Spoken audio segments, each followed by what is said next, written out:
Hello student. आज की इस वीडियो में हम बात करने वाले हैं रेलवे में पूछे गए सवाल। इस वीडियो में जितने भी क्वेश्चन आएंगे सारे रेलवे में NTPC group D loco pilot में पूछा हुआ सवाल है। आज इस वीडियो में हम मस और लस पे आधारित सवाल सीखेंगे, वो भी जब अनुपात में दिया हो तब। ठीक है, इसमें कुछ बेसिक कंसेप्ट आपको समझना है। सवाल में दिया क्या है और पूछ क्या रहा है। सवाल में दिया क्या है और पूछ क्या रहा है। जो दिया जाएगा हम उसी का निकालेंगे। ठीक है, तो चलते हैं सवाल को समझते हैं। सवाल दिया कि यदि दो संख्याओं का अनुपात 3:4 है और एलसीएम 480 है तो मस क्या होगा, यानी एचसीएफ क्या होगा। ठीक है, इसमें देखिए दिया क्या है, एलसीएम दिया है। ठीक है, एलसीएम ऊपर लिख देंगे, एलसीएम यानी मस है। अब 3 और 4 का एलसीएम निकालेंगे। 3 और 4 का एलसीएम निकालेंगे, कितना हो जाएगा, 12। ठीक है, उसके बाद क्या पूछ क्या रहा है, एचसीएफ। क्या पूछ रहा है, एचसीएफ। ठीक है, अब 3 और 4 का 3 और 4 का अगर मस निकालेंगे क्या हो जाएगा, 1 हो जाएगा। ठीक है, अब दिया क्या है, एलसीएम। देखिए 12 का वैल्यू कितना दिया है, 480। 12 का वैल्यू 480 दिया है, तो 1 का वैल्यू कितना होगा, तो 480 में हम क्या करेंगे, 12 से भाग दे देंगे। ठीक है, तो 12 से काटेंगे 1 बार, 12 से काटेंगे 4 बार, तो कितना हो जाएगा, 40। तो एचसीएफ क्या हो जाएगा, 40। ठीक, अगला सवाल देखिए। सवाल दिया कि यदि दो संख्याओं का अनुपात 5:7 है और मस 8 है तो लस क्या होगा। ठीक है, इसमें देखो दिया क्या है, मस है, अब पूछ क्या रहा है, लस है। तो सबसे पहले क्या निकालेंगे हम, इसका एचसीएफ। एचसीएफ यानी मस है, अब पूछ क्या रहा है, एलसीएम। ठीक, अब देखिए 5 और 7 का मस कितना होता है, 1 होगा। ठीक है, और 5 और 7 का लस कितना होगा, 35 होगा। ठीक है, अब देखिए 1 का वैल्यू कितना दिया है, 8।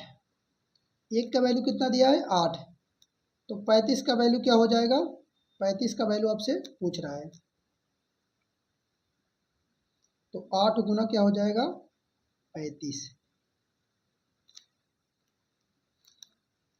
तो 8 पंचे 40 का 0 हासिल 4, 8 3 24, 4 कितना हो जाएगा, 28। 280 क्या हो जाएगा इसका आंसर। अगला सवाल दिया है कि यदि दो संख्याओं का अनुपात 11:4 है, मस 16 है, तो दोनों संख्याओं का योग क्या होगा। ठीक है, योग मतलब जोड़ना। ठीक, अब इसमें देखिए दिया क्या है, मस है, तो मस है को क्या करेंगे, ऊपर कर देंगे, एच सी एफ। अब पूछ क्या रहा, योग। योग मतलब सम। ठीक है,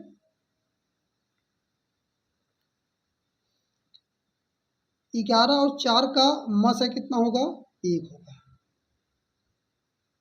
ठीक है, 11 और 4 का योग क्या होगा, तो 11 4 का योग कितना होगा, 15।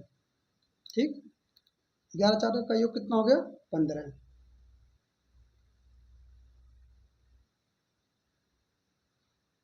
अब देखिए 1 का मान कितना दिया है, 16। 1 का मान दिया है 16। ठीक है,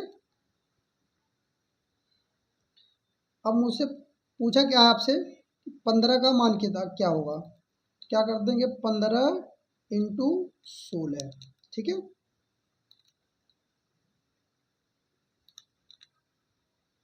कि 15 छक्का 90 का 0 हासिल 9,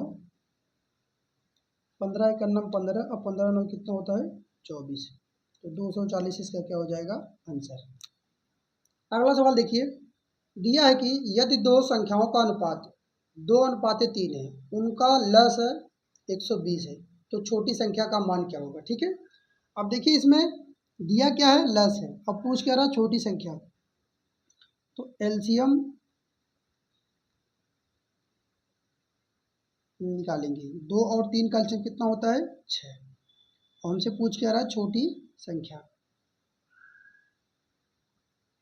ठीक है, तो छोटी संख्या क्या है, देखिए इसमें 2 है। ठीक, देखिए 6 का वैल्यू कितना दिया है 120, तो सबसे पहले क्या 1 के वैल्यू निकालेंगे, तो 120 में हम 6 का भाग देंगे, कितनी बार में जाएगा 20 बार में। ठीक है, तो 1 के वैल्यू 20 आ गई, तो 2 का वैल्यू पूछ रहा है, तो 2 गुना 20, तो 20 गुना कितना हो गया 40, इसका आंसर है। यदि दो संख्याओं का अनुपात 3:4 है, जबकि लस और मस का गुणनफल 300 दिया है, तो लस क्या होगा। देखिए अगला सवाल, अब तक जो सवाल सीखेंगे थे उसमें क्या दिया था, लस पूछा था, मस पूछा था, छोटी संख्या पूछा था, योग पूछा था, इसमें गुणनफल पूछा है। तो गुणनफल जब दिया रहेगा तो इस टाइप से हम सवाल को नहीं सॉल्व करेंगे। कैसे सॉल्व करेंगे, इसको मानना पड़ेगा। ठीक है,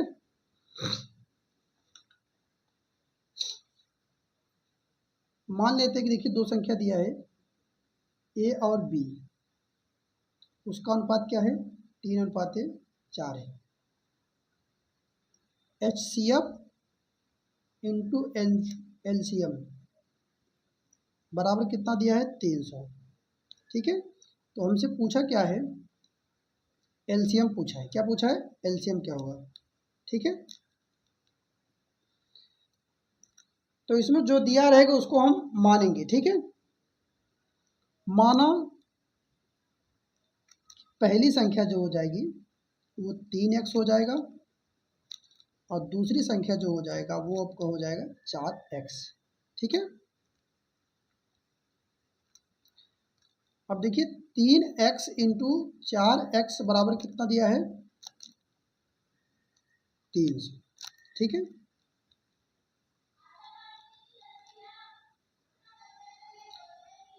चार तिहाई 12x² हो जाएगा बराबर 30 हो जाएगा 300।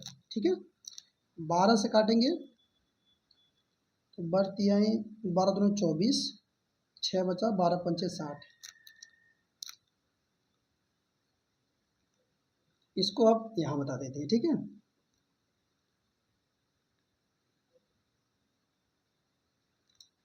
देखिए x² का जब वैल्यू कितना दिया है 25, तो x का मान क्या हो जाएगा 5। ठीक,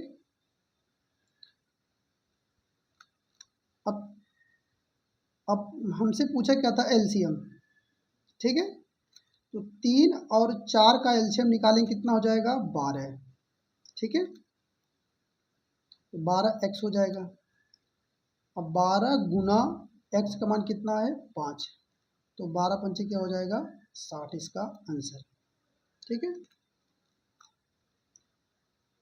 देखिए पहली संख्या इंटू दूसरी संख्या बराबर होता है LCM इंटू HCF होता है। ठीक है, अगर वीडियो आपको पसंद आई हो तो वीडियो को लाइक, शेयर